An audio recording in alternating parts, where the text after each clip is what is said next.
always playing such a badass. I try. You try. I try. So what about this role made you say yes?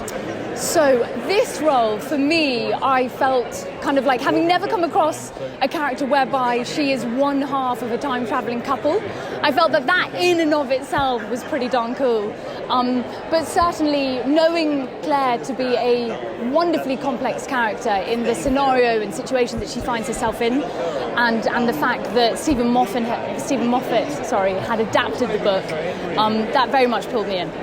Sure. Yeah. What do you think the time traveler's wife says about relationships and love? I think that it hopefully teaches us to stay as present in the moment as we can. Henry very much kind of reassures Clare throughout this series of doing her best to stay centered and to appreciate the here and now without worrying about the past or the future.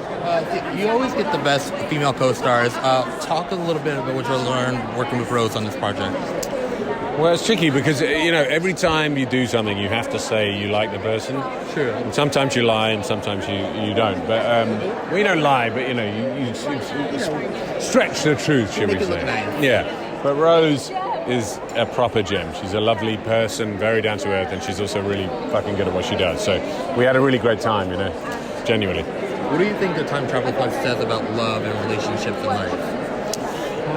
I think, there's a line Henry says, and he's trying to tell Rose's character Claire to live in the moment, and he says everyone worries about the past, the things you didn't do, the things you could have done. Everyone worries about the future, what you might do, what you might not be able to do, what people won't let you do. But the only time's now, and I feel that for myself, that's very pertinent. I don't do it enough. I think it's a very strong message to live in the moment because that's the only moment there ever is. Well, congratulations tonight. Thanks, man. Thank you. So when you get this call to do this show, do you jump and scream, be like, what did I get myself into? Which one is it?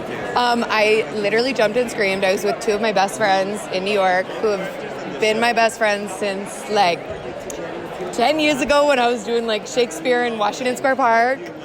And we all screamed and chanted HBO like absolute losers. I mean, as you should. Tell me a little bit what your character gets into this season. She is very sad. She definitely... she is Henry's ex-girlfriend / girlfriend, and it's pretty tragic what happens to her. I think it was emotionally very, very hard for me because, it's not her story as much as she'd like it to be, and I think that's the saddest part. And I can only imagine how draining that could be when doing a part like that. It was. It really was. I would kind of leave with headaches some days from crying. But it was worth it, and it was amazing. And to work with these actors, I mean, it was a dream come true. I've been asking, what do you think the time traveler's wife says about love and life, and what kind of message do you think the show gives after seeing it? Oh, well, I haven't seen the whole thing yet, so I almost don't want to answer that until I do. But based on reading the scripts, I think it's that love happens in weird ways, and you can't always help it, and you kind of just got to go with it. If it's right, it's right. Life. Hey, life. Life. Congrats. Thank you so much. The show. We love shows about time travel. This is not your typical plotline. Tell me what makes this different from other time travel shows.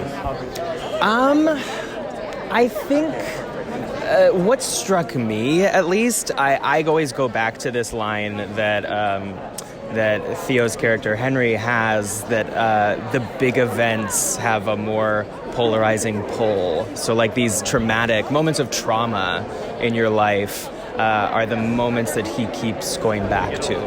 That was something that I found to be a really poignant, moving representation of what being an adult who had hard things happen to them feels like. I think it's really lovely. Ooh, that's deep. Are we going to be crying a lot this show? It's that's what I've heard.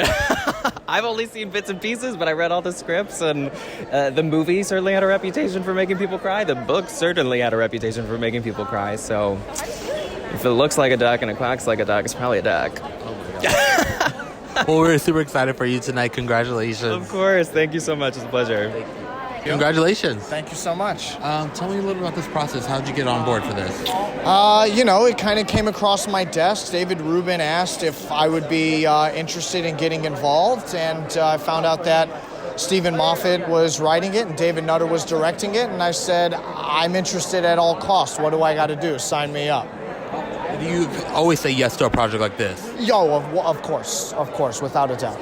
Knowing and pleading, of course, that it's like a huge creative team. Sure. What happens next once you say yes? I was in the Dominican Republic shooting Shotgun Wedding at that time, so I think I went out to the hot tub and had myself a drink while I was in the hot tub. That's immediately what happened next. But then, I called my wife up and let her know it was happening, and we were really excited because this is probably the first project I've had at home in New York City in quite some time. So it was exciting to know that I would get to be home with my wife and my children while I was shooting for a few months. What do you hope people take away after they watch the show?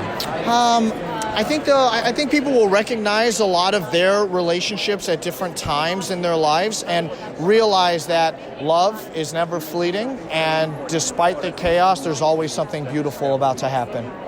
Congratulations tonight. Thank you so much. Thank you. They let you out the haunting house. They finally let me out, but don't worry, most of my spirit is still back there. Okay, good. And I've got all the group chat going right now, and I'm like, hey fam, I'm at a nice premiere where nobody dies. Isn't that wonderful, right? That nobody dies, which is great. Well, I don't know if you've read the book.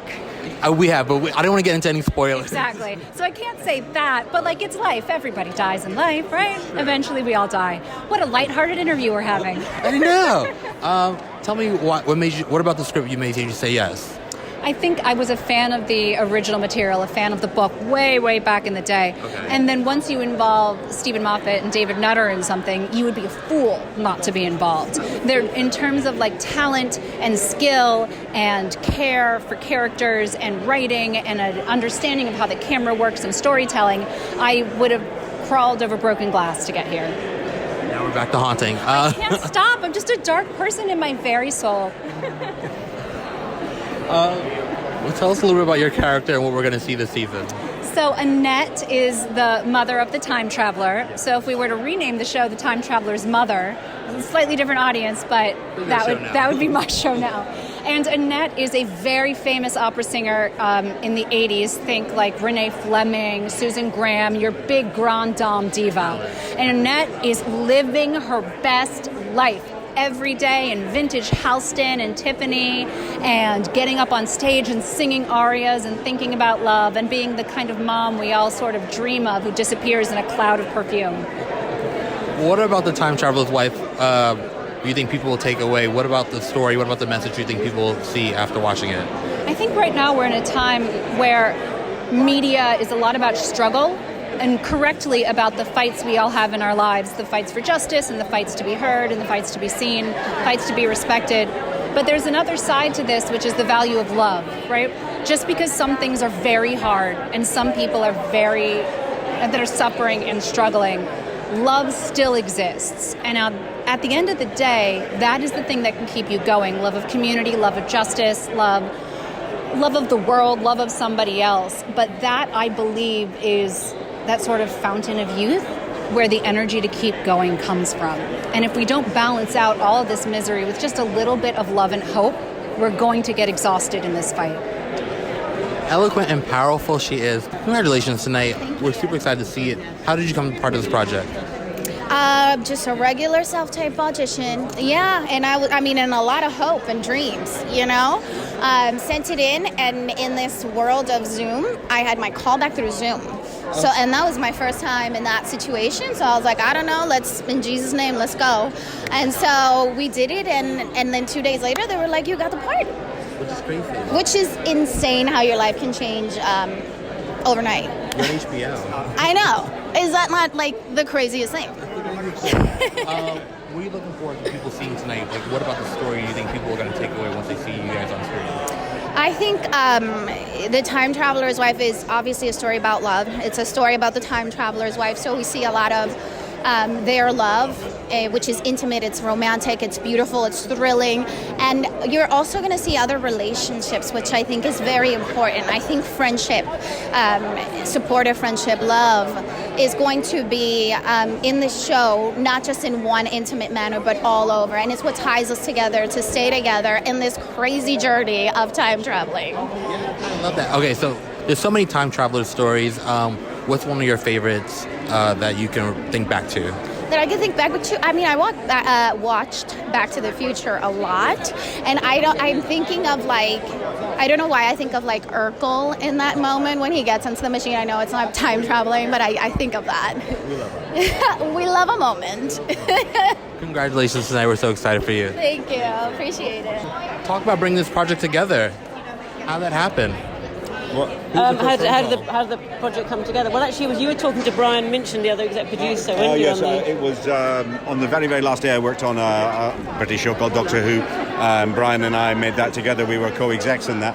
And on our very, very last day, when we completed the last mix for Doctor Who, we went for a drink and he said, you know, we could get the rights to The Time Traveller's Wife. I think that could work on television. So and so we did, and it all happened really quite quickly, allowing for a couple of years off. You knew Audrey a bit as well beforehand, didn't you? You sort of played with each other on Doctor Who a bit. Yes. I wrote an episode of Doctor Who called The Girl in the Fireplace, which was very much inspired by The Time Traveller's Wife, and Audrey noticed, and she wrote a character into her next novel who was watching The Girl in the Fireplace on television to let me know that she was on to me, and thereafter we corresponded, and she came to a screening of one of the River Song episodes and all that kind of thing. So it was, we became friends. She's a lovely woman. What about The Time Traveller's Wife do you think will resonate with people today? What about the story? What do you think people will take away? I think it talks about something we don't often kind of do in drama, which is marriage really works, even in adversity. Marriage really works. And there are loads and loads of happy marriages in the world. Loads. So many. It's a bloody miracle, isn't it? How does that work out? A date that goes on for 20 or 30 years, 40 years. How does that work? It's a miracle, isn't it? You sometimes say, don't you, that a lot of the films or TV series get to the point when they get to the marriage, and then that's sort of the end of it, whereas it's the beginning of this story, really. Yeah. Isn't it? No, you normally end at the altar and then start again with the divorce or the affair or the death. How about you don't get a divorce? How about you don't get an affair? How about you're just happy, like most people are? How about we write about that once in a while? I love that. Well, congratulations tonight. Thank you so much. I can't wait to see the marriage work. Thank you guys. I haven't seen it yet. I'm so excited. We're in really great hands, though. I mean, look at the team behind it. David and Steven and Audrey's story is going to be so well represented in this storytelling. What do you think this show says about relationships and love and life? Never, ever give up. It's amazing, though. You know, we all know our first loves, don't we? We do. We all know our first loves. I mean, we don't want to, but we think about them. And every now and then we just kind of wonder, where are they? Where did they go? What happened to them? What's their lives like now? I guess with social media you can find out pretty quickly, but a little more accessible these days. I mean, I'm 53, okay? So I haven't thought about my first love in a while, and she's probably in the hometown where I grew up still. So, but yeah, it really is a great story about true love and first loves and yeah. When a script like this comes across your desk, do you say, please, or you're like, oh, maybe not, and I'm not sure, it seems like a difficult story? I mean, no, you're constantly hoping, knowing the creative team behind this thing, right. I mean, that alone made me kind of really antsy about finding out whether or not I was going to get this gig. So, no, the story itself is beautiful. We've read the book. We've all read the book, and the movie, while it didn't take the time that we're going to be taking with this story, and I don't want to badmouth it because Rachel McAdams, gorgeous. But this really does take the time with this relationship, and the relationships that they foster throughout the whole book and series. I'm really excited to see it, and What do you think is the biggest difference between this body of work and the original film? the storytelling is more, I would say, more truthful to Audrey's storytelling because they can take the time. You can tell more story over 8 hours, 10 hours, right, than you can in 2.5. So it's really not a fair comparison, if you ask me. Very true, very true. Well, what are you excited for people to take away? What kind of message do you hope people take away after they see this beautiful show? Oh my gosh, to never give up. Okay. To never give up. That love is never lost, really. Right? That's beautiful. Right? Love is never lost, people. Keep at it. You'll find it. Well, I play the father of the time traveler, Richard DeTamble. Richard DeTamble is a violinist, third chair with the Chicago Symphony Orchestra. His wife is the opera star. He's talented. You know, the story is, I don't want to give away too much, but she dies quite young. That's in the book and the film. And he's heartbroken and wrecked and left to sort of raise his son on his own. And, you know, has to sort of come to believe and then accept a lot of very challenging truths about his son and his son's life. And in the process is utterly heartbroken because his love of his life's gone. Kind of turns to the bottom a little bit while trying to hold it together and parent. So there's a lot there. From 1976 to like 2015 or 16, maybe. It's a lot of time. It's a lot of time and travel. Yeah. Time and travel. No pun intended. Yeah. What do you think the show says about relationships and life? Oh, it's such a great question. I mean, I hope what it says is that love and the pursuit of love does transcend, and that it potentially never matches up in exactly the moment we want it to. Whether that's you get home from work and you got the raise and your partner got fired, it's that moment of love too. Like, what is that? Let alone we're 20 years apart in age and can't match it up. But I really think it's what is the power of following and choosing to believe in love. Yeah. Steve, when you get a script like this, you go like, oh my gosh, like I have to do this, or you go like, oh, this is a challenge. Do I want to be a part of it? How does that work? Both those things. When I was asked to do it, and I chased it a little bit, I got the scripts, and once I read them, and Steven Moffat, I knew who he was and how brilliant, David Nutter. It was one of those I thought, I hope we can pull it off. And I'm finally getting a challenge that I'm looking for in terms of acting. Yeah, and it's HBO. So. All that. Right, you can't go too wrong. Yeah, the pedigree couldn't have been higher. My character is definitely very intellectual. She's a very clever person, and she's a bit mischievous. I feel like she kind of wants to know everything, which is definitely a lot like me because I'm very clever, and I feel like I always want to know things, and I want to know like what's going on and all that kind of stuff. Tell us a little bit like what your audition process was like. It was a lot of waiting, but it was fun waiting. I auditioned a few times, actually, and it was actually only my third audition. Ever? Yeah, my third audition ever, and I got it, and I was, like, super amazed. I was like, oh my goodness. So it was really interesting for this to be my very first role. So you're working with a couple heavyweights on this who are very experienced. What did you learn on set? I learned to be patient. That was definitely a big thing for me to learn, but it was a good thing to learn. I feel like it's definitely something that will help me later on in life, and also just to have fun and to enjoy yourself whenever you're filming, and don't be stressed because whatever you're putting out there is the best that you can. What are you looking forward to most after finally seeing the finished product? I'm just excited for all my friends to see it because I feel like they've all been super excited and really rooting for me for all of this, so I think that I'm just most excited for them to really get to see me in this amazing role that they've been waiting so long to see. Tell me a little bit about your character.